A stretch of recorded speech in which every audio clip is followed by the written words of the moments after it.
So, hindi pa pala tapos. Nagmamadali. Baba sa paa. Hindi bababa nasa isip mo. What? Hindi talaga nila. Para maiwasan natin ang intro.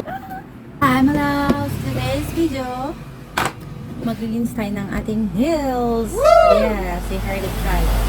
Sariling sikap ako. Wow! Bumili ako ng set ng aking panglinis. Galing sa Watson. Ito na yun na naman ano. Ito, may nipper ako. May iba akong set dati. Kaso, nagdandawalaan, nasira.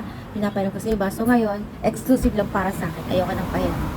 Ang ganda-ganda ng ganito ko noon. Yung nipper ko, color pink. Nabili ko sa Watson na. Kung naalala niyo, meron na stock. Ngayon, wala na, nakakainis. Kaya, kung sino man na ikaw na kumuha, nakakagigit ka. And then, ito, mga ganito, binili ko sa Asia Wonder yun. Ang mura lang. Malingin naman ng mga ito. Tapos, nandito yung mga sets ko ng mga nail polish. Ito pala, magkano? Pala price pa. Ayan, 20 pesos. Kita nyo yan? Wow! Hindi makita. Ayan, 20 pesos lang siya ilang piraso. Mga 4 na piraso or 5. Tapos ito yung mga set ko ng nail polish. So guys, let's go! Start tayo sa paglinis ng nails. Siyempre, yung nagagawin natin, diba? Ayan o, ito yung cuticle remover. Meron siyang acetone. Cuticle tint yun. May free siyang nail cutter. May free din siyang nail brush. So, madumi na. Tapos yung nail cutter. Yan, free niya yan. Magkano, wala na yung patak niya. Hindi ko na alam. Hindi ko na maalala. Baka iwan masabi ko. So guys, tara. Linis tayo. Ako talagang tagalinis ng aking nails. Pedicure, manicure. Hindi ako pupunta sa parlor. So, makatipid tayo. Di ba pag sa parlor, 100 per ano lang. Oh, pedicure lang yun. Tapos pag sa paa pa, another 100. Pag sa mga ano lang, kung ano, 100 pa pala. Baka hindi na 100 ngayon ha. Pero doon sa mga mamahaling ano, umaabot sila ng hindi kasi pumunta talaga. So, sariling sikap lang talaga. Dapat pag mami ko, wais ka. Every week, kailangan din sa nails kasi importante yan sa hygiene. Tignan nyo, okay na. So, let's go guys.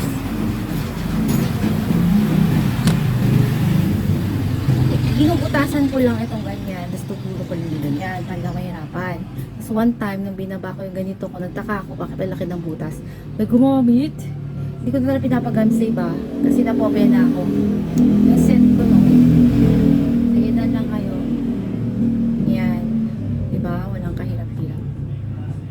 Yung iwan ang ginagawa nila, yung lumang nail polish. Diba wala na yun. Tatanggalin na acetone. Then, ipupur nila to. Ganun ginagawa namin dati. Pero ngayon ayoko. Gusto ko ito. Yung sister ko masipag sa ganun. Yan.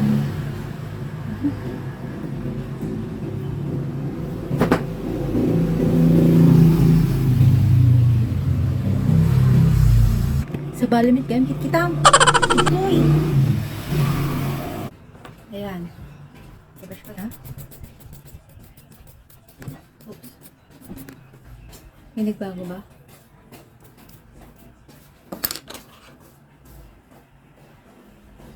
Ay, bumalik na ang init. Si Apo init. Ang init na naman. Ayan na guys. Tapos lagyan natin siya ng ayan. Cuticle tint.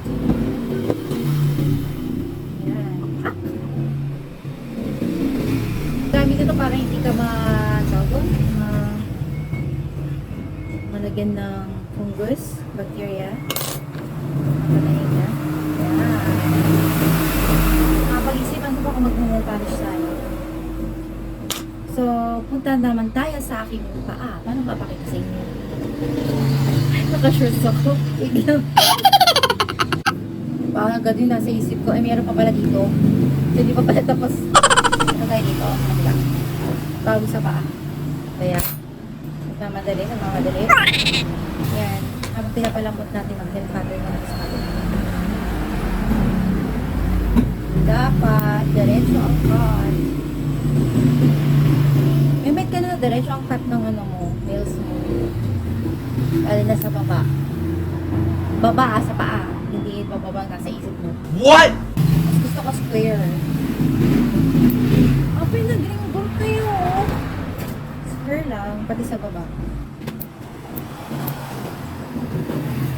Ang natutunan ko pa, kaya square ang gusto ko kasi para di maiwasan natin ang ingrown. Doon ito tumutuko pag yung, di ba usually ito kanya nails mo sa baba.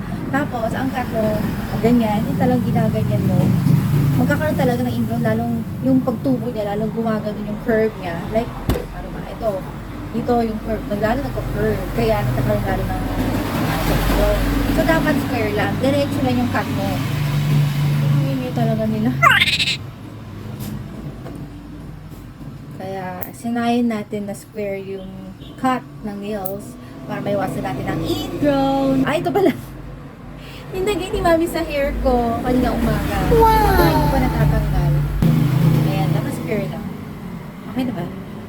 Oh, I feel fresh. Woo! Cut ng nails, paglinis ng nails. Iba yung feeling. Kapag talaga hindi nagkakat ng nails, ang tigas ng pakiramdam. Parang naiinita. Naalipad ba rin ng feeling. Kaya, ito na guys. Sabi na naman. Ano ba? Hindi nyo makita. Ano ba? Magaan ko. Same procedure. Yan, done na guys. Pero hindi ako nag-nail polish. Next time na lang guys. Pakita ko rin nasa baba.